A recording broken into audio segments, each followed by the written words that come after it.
it's Olivia, and welcome back to Live in Literature. Thank you so much for all the love and support I received in my last video, and if you have not seen it yet, feel free to head on over to my channel to check it out. Cool. Sounds like a plan.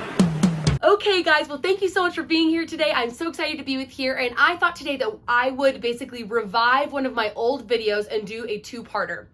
Now on my channel, one of my most popular videos is my video titled Oddly Specific Book Tropes. And I posted this video over a year ago now, and it's one of my favorites that I've ever posted, and I thought it might be fun to do a part 2 to Oddly Specific Book Tropes.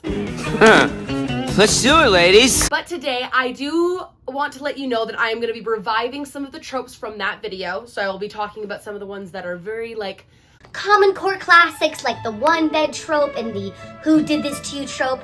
Gentlemen, you had my curiosity, but now you have my attention. Because obviously we want to find more books with those tropes, because let's be real, they are just God level, celestial being level tropes. Like, they are the epitome of perfection. No book or writing will ever be better than those kinds of tropes. Fair enough. Yeah, I mean, fair enough. I'm a little lost, but fair enough. But of course, also, I have some new, very unique and fun, oddly specific tropes for you guys today. I have curated a large selection of books for you guys today with a couple of my favorite tropes. Just a couple of my favorite tropes that are very, very specific and very odd to some people, but those of us in the book community, we're in the know. We know what's going on. We're ready to get down and dirty with these book tropes, because some of them are literally just to die for. Literally! Whoa. They're just the best ever. I'm so excited to talk about them today. So without further ado, let's get started. So let's start off easy with a good one, an oldie but a goodie, one that just, it pulls at the heartstrings. It makes us squeal with utter joy. It is the there was only one bed trope. And honestly, let's be real, there is not a trope that can top this one. No, you can't. Don't even try.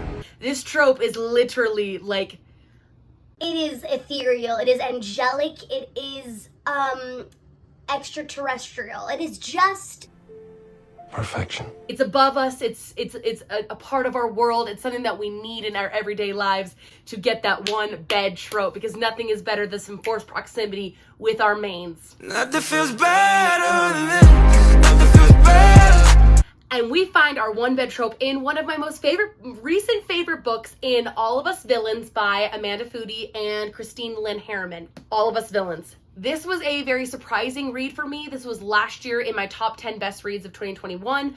I was very surprised by this book. I was surprised that I liked it, because I was not expecting to like it, because it was very but I'm a bit more complicated than that. It's a YA Hunger Games-esque, magic system thing, where 7 families with kids get thrown into the ring essentially to compete for the world's magic.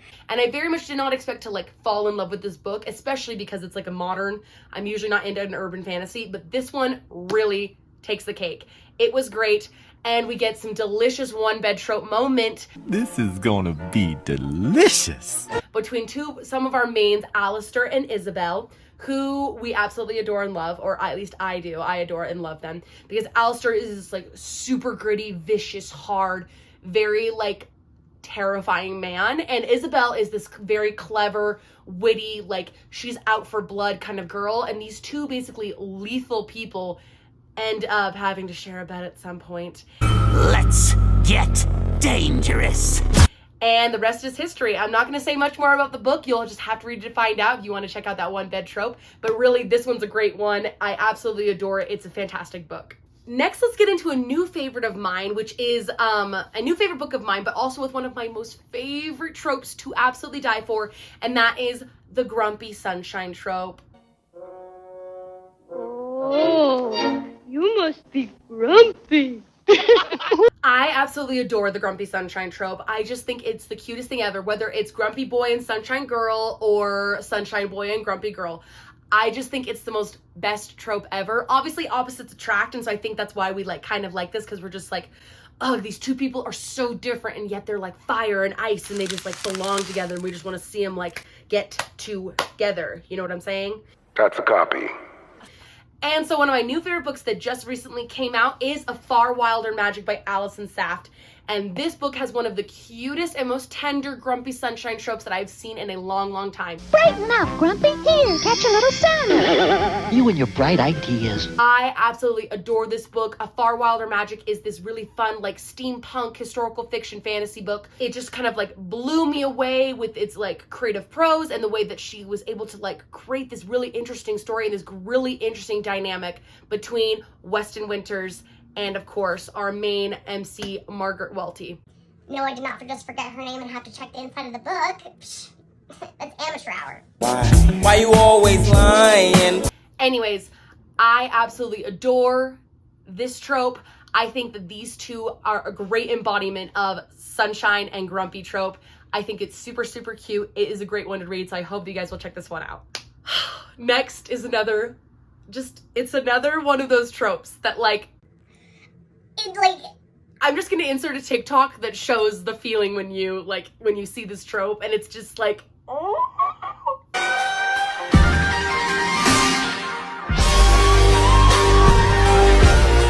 Like, it's unbelievable how much this trope it gets me screaming. I literally I'm freaking out. I'm throwing the book across the room. Because there is nothing hotter than someone respecting your boundaries. You're just like, what? Take your pants off. Get over here. I'm like, yes, and it's the who did this to you trope. Who did this to you? Nothing is hotter, sexier, more desirable than a man saying, who did this to you? Just thinking about it, I'm like, whoa! Were you foaming at the mouth? I literally was. When the perfect main MC man is just he sees his girl and he sees what has been done to her at some point in her past life or even recently, and he asks, who did this to you?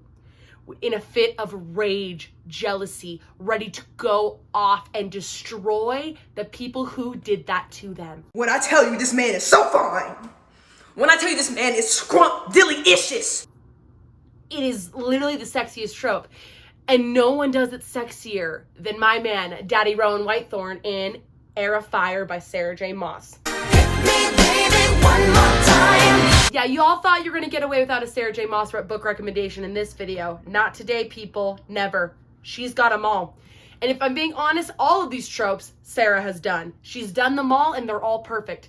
But this one, oof, Air of Fire. It's the third book in the Throne of Glass series. And it is one of the most pivotal and crucial books of the series. You have Selena Sardonthian, who is at this point in the book is basically just trying to figure out who she is. She's kind of low-key on the run, but also just kind of trying to avoid her responsibilities.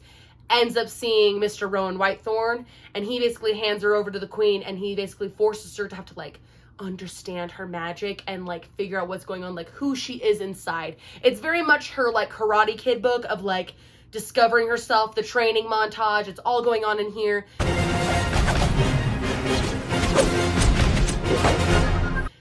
And we have this gorgeous moment between Rowan and her where she's gravely injured and he has to take care of her. And at one point, he sees what has happened in her past life, which I'm not going to say what it is because I don't want to totally spoil it.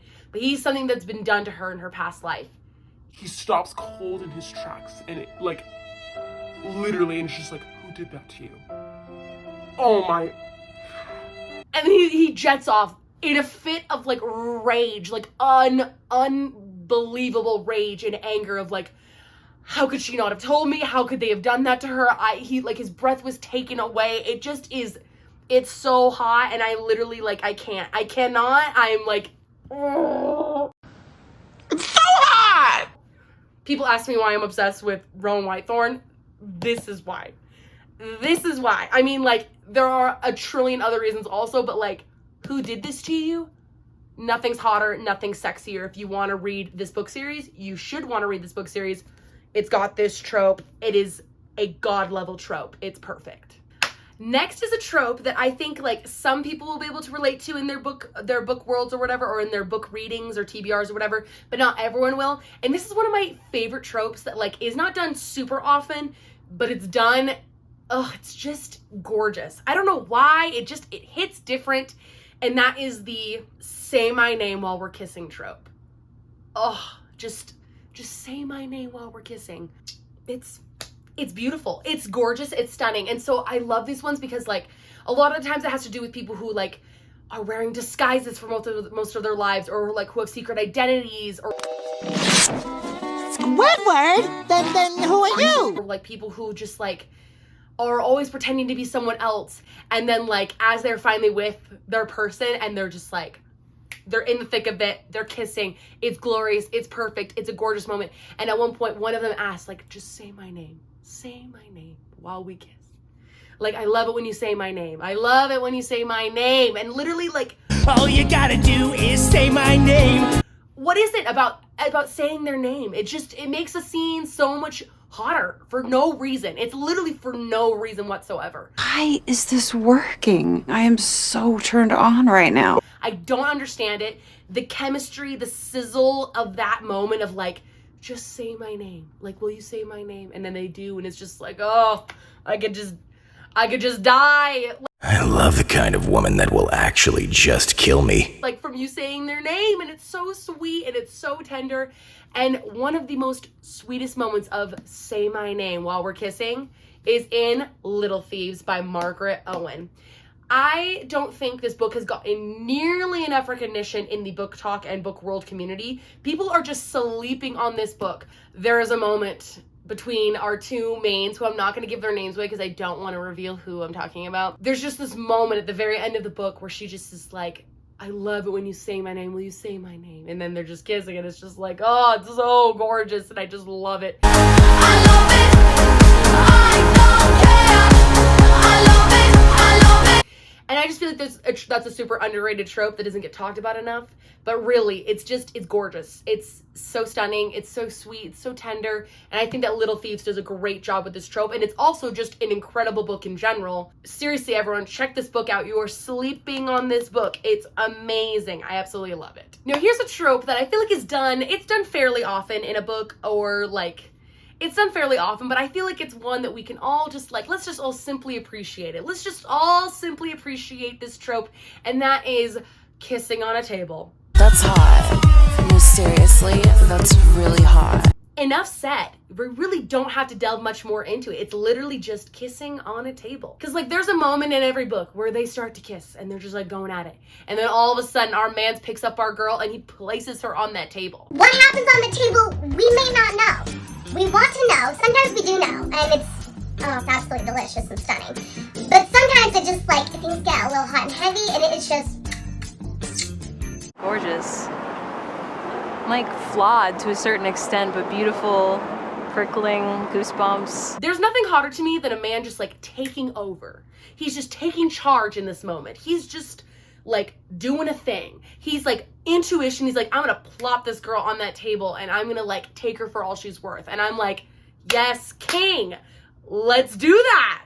Henry Cavill could destroy my body and my life, and all I'd say is, so does tomorrow work for you too? Get her on a table. I think that getting someone up on a table is just, it's a delicious trope. It's absolutely fabulous, and I think it's super underrated and not talked about enough in the book community. And with that said, I think that Bridget Kemmer's Defy the Night has a gorgeous kissing on a table scene. It's brief, but beautiful. This book is one of those ones that, like, I didn't expect it to, like, pull me in as much as it did, but really, like, the story was so compelling. I have not read the second one yet. The second book of this series is out. I need to check it out at some point. But there's a gorgeous kissing on a table scene between our two mains. And yeah, it's nice. It's nice. It sizzles a little bit, and then we like back away and we're like, okay, that was nice. But it just gets a little bit more sizzle when you're on a table. Why is it spicy? I just think when it's done well, it can be beautiful. Chef's kisses. So yes, this one, Defy the Night by Bridget Kemmer. So I definitely think everyone should check this one out. It is a great YA fantasy book. And last, but certainly not least, one of the most underrated tropes and one of the best tropes. It is literally one of the best tropes. I am absolutely obsessed with this trope. It does not get talked about enough. It is completely overlooked, and that is the angry I love you. Ugh, it's the angry I love you. It's the, oh yeah? Yeah. Well, I love you too. Well, that's the first time we've said that. Yes, it is. Well, I'm gonna kiss you. Well, you better. I'm so mad that I love you. And it's the like passionate, like making out, and the I can't believe I love you. Like, this sucks. It sucks so bad because, like, we're doomed. Or it sucks so bad because you're my enemy. Or it sucks so bad because we just shouldn't be together, and yet I love you. It's the angry I love you. I love you! I love you more! Oh, yeah! Oh my gosh. I literally could die for this trope. I could die for the angry I love you. And recently, this book has had me by the literal throat. It is so underrated, and I'm telling you guys, for my new adult people who are just dipping their toes into that new adult, I'm telling you, put your foot on the gas, get yourselves over to a Barnes & Noble and buy Hannah Witton's For the Throne, or if you want to read both of the books, the first one is For the Wolf and then For the Throne. I'm telling you guys, Hannah Witton is like one of my most favorite authors right now. I absolutely just adore her storytelling, and this book, For the Throne, has a literal chokehold on me. And this book contains the angry I love you trope. That trope is just so strong. It's so powerful. It says a lot about the relationship that goes on in this book. I'm talking enemies to lovers, baby. Oh, am I better than everybody? And literally, the enemies in here, it's disgustingly perfect. I love everything about it.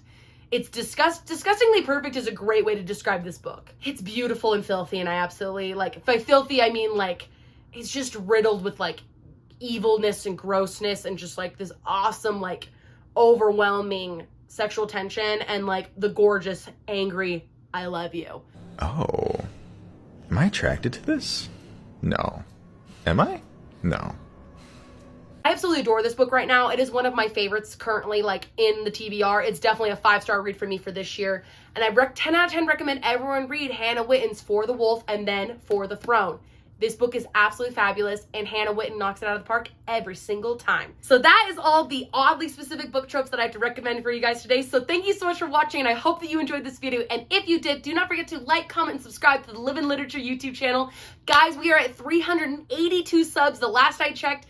If we get to 400 subscribers, I will be doing another book giveaway for 4 lucky people to win a book. 4 lucky people will each be winning their own individual books. I'll be posting out, you know, the Google link like I've been doing with my last couple of giveaways. But regardless, that will be when we hit 400 subscribers. We are so close. We're like 20, whatever. We're like 20 away, basically. And so please tell your friends, tell everyone you know to subscribe to Live in Literature if they like books or if they just like silly content from a girl who's out of her mind. That would also be great too. Also, guys, please feel free to leave down book recommendations and book videos that you want me to do on my channel. I would absolutely love any sort of content for myself so I can post it out for you guys because I am just always here to serve you. But anywho, thank you guys so much for watching my video today. I hope you guys have the best day ever, and I'll see you later. Bye.